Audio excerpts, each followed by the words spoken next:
And good day po sa inyong lahat. Musta na po kayo? Welcome na naman po sa another episode ng ating vlog. Na kung saan ang topic po natin for today ay ang mga feedback ng mga subscriber natin na nakapag-avail ng mga RTL natin for the past few months.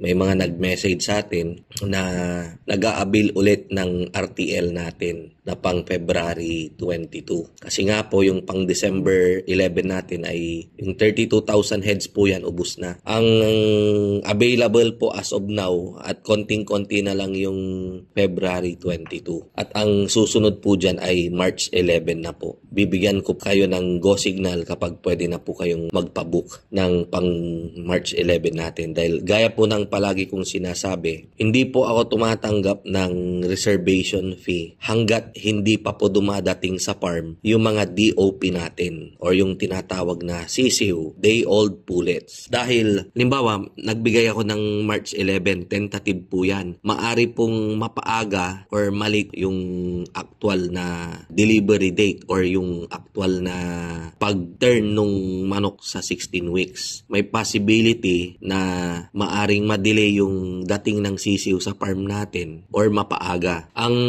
usapan po kasi namin sa hatchery, parang ito po, November 20, dadating yung sisiw natin. So magbilang po tayo, pagdating ng November 27, 1 week po yan. So pagdating ng March 11, 16 weeks nung ating mga manok. Ayan. So kung napaaga, halimbawa ng 3 araw, mag-a-adjust din po tayo ng 3 araw, magiging March 9. Ngayon, kung na-delay naman ng 1 week, mag-move tayo ng another 1 week. So ganun lang po yan. Pero ang masama po niyan, minsan, naka-experience po ako, hindi po dumating. After 1 month pa po at saka ulit dumating yung sisiw. So, kapag mga ganon, iniiwasan ko kasi halimbawa, pag nag-partial kayo, tapos hindi naman naibigay sa inyo kaagad, baka isipin nyo pa na scammer. Ayan, so, ganon po yung rason ko.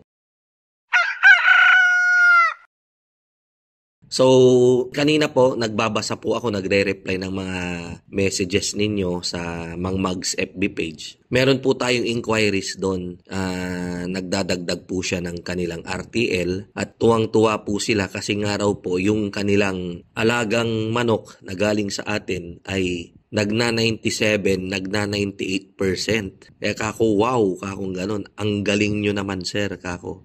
Sila ay walang iba, kundi si Sir Sen Enriquez. Si Sir Sen Enriquez, kung di ako nagkakamali, ay taga Nueva Ecija. Kako, Sir Sen, ano nga ba yung technique na ginawa ninyo? Baka pwede nyo namang i-comment dyan sa baba. Yung mga daily routine, share nyo naman para kahit papano, mabigyan nyo naman kami ng idea. Sabi naman ni Sir Sen, nung tinatanong ko siya, sabi niya, lahat daw ng mga video ko, mga sinasabi ko, nile-lecture ko dito sa YouTube, ay basta sinundan na lang daw nila. At lumabas na ganun nga yung kanilang production, nagna-97 to 98%. Ayan, so nakakatuwa po, nakakatuwa. Ayan, dahil sa maniwala hindi po kayo, yung mga RTL talaga natin, talagang iniiwasan naming sila ay magkasipon para very healthy po sila. And then, pagdating po dyan sa inyo, sipunin man sila, madali po natin silang magamot. Ayan. So, ang gamot po talaga natin ay yung enrofloxacin. Kaya lang, yung enrofloxacin na yan, pagdating niya dyan sa costume, ang tagal po nilang mailabas. Katakot-takot na inspeksyon. Ayan, kaya natatagalan po yung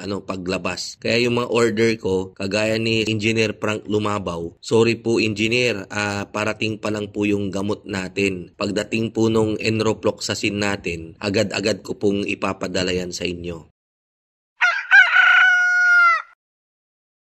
Congratulations po sa inyo, Sir Sen Enriquez, sa napakagandang performance ng inyong mga manok. At umaasa po kami na i-share nyo naman yung mga ginagawa nyo para magkaroon talaga kami ng idea. Kaming mga, hindi lang tong mga ibang subscriber natin at maging ako na rin, dagdag kaalaman dahil sabi ko nga po sa inyo, pag andyan na yung mga manok sa inyo at kayo po ay nakatutok, naku po, mas magiging magaling pa kayo kaysa sa akin. Iba rin talaga yung nakatutok. napakaganda po kapag ikaw ay nakatutok.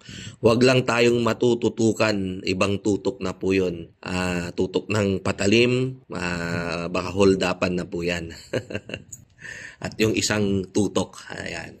So, natawa tuloy yung editor natin, si Green. Ayan. So, ganun lang po para gumanda yung production natin. Sundan nyo lang po yung mga tinuturo kong medication program natin, yung mga practices natin every morning, daily, ganyan, para gumanda po yung ating production. Bago ko wakasan yung aking vlog for today, gusto ko munang i-shout out yung mga subscriber natin na walang sawa sa kakapanood ng ating mga vlog. Yan. Umpisahan ko sa mga nag-like ngayon lang sa post ko na yung regarding sa RTL natin na next batch sa March 11. Ayan. Kay Baba Yaga Disenting Bugoy, shout out po. Good evening. Kay Les Claire, kay Daddy Boobs PB, kay Sir Dexter James Millet, kay Sir June Mar, kay Wee Lee, Maricel Martinez Biernes, Mark Palaganas, kay Warren Velasco Sumintak. Yan, napaka-legit niyan. Warren, napaka-legit nito. Yan, tapos kay Humor Manata Lumbes, kay Arnel Alfonso Laison, kay Yap Evangelista, kay Berhel Malikdem, kay Marites Di Dios, June Espiritu, Robert Joseph Solestre, Mer Kamlani, Russell Choi, kay Bani Simpliciano, good evening sir, kay Tanjan Clerk, Jester Sibayan, Joel Sandalo, kay Don Pakay, kay JB San Antonio, at kay Sir Joel Kabututan. So sila po yung mga nag-like, nag-heart, saka po-post lang natin dito sa Mang Mags FB page na next batch ng RTL natin ay March 11, 2024. Yan. So sa inyo pong lahat, patuloy lang po kayong manood-nood ng mga vlog natin para po sa patuloy na pagbibigay ko sa inyo ng mga idea regarding sa paitluging manok. And dun po sa mga may mga katanungan, wag po kayong mahiya na i-comment nyo po yung mga tanong ninyo, at si Green po, yung ating editor, ay binabasa niya po lahat yan, tapos inaano niya sa akin, binubulong niya. And then maging ako rin po, basta kapag may oras po ako ay binabasa ko rin naman po lahat yan. Ako po yung nag-heart sa mga comment ninyo. Ayan, so maraming salamat po. Hanggang sa muli, kita-kita po tayo sa mga susunod nating vlog. Mabuhay po tayong lahat, and God bless.